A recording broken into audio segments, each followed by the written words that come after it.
Hyper thyroidism, തൈറോയിഡിൻ്റെ പ്രവർത്തനം കൂടി വരിക എന്നുള്ളത് പലപ്പോഴും വരാറുണ്ട്. അപ്പോൾ ഇത് തൈറോയിഡിൽ മുഴയായിട്ട് മിക്സായിട്ട് വരാം, ഓർ മുഴയില്ലാതെയും വരാം.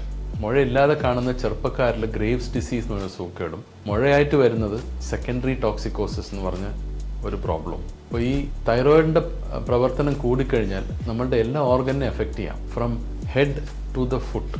അപ്പോൾ തലയിൽ നമുക്ക് രോമം കൊഴിഞ്ഞു പോവുക, ഉറക്കം ഇല്ലാതെ വരിക, പേടി വിറയൽ കൂടുതൽ വരിക, വിശപ്പ് കൂടുന്നു എന്നാൽ വെയിറ്റ് കുറഞ്ഞു വരുന്നു, കഴുത്തിൽ ചിലപ്പോൾ മുഴ കണ്ടുവരാം, നെഞ്ഞെടുപ്പ് കൂടി വരുന്നു എന്നുള്ളൊരു സിംറ്റം. പലപ്പോഴും കൈ വിറയൽ വരുന്നു, കൈ വിറയൽ കാരണം എഴുതാൻ പറ്റുന്നില്ല, ഗ്ലാസ്സിൽ വെള്ളം പിടിക്കാൻ പറ്റുന്നില്ല, വെള്ളം സ്ലിപ്പായി പോകുന്നു എന്നുള്ളതൊക്കെ ഈ തൈറോയിഡിൻ്റെ പ്രവർത്തനം കൂടുന്നതിൻ്റെ സിംറ്റംസാണ്.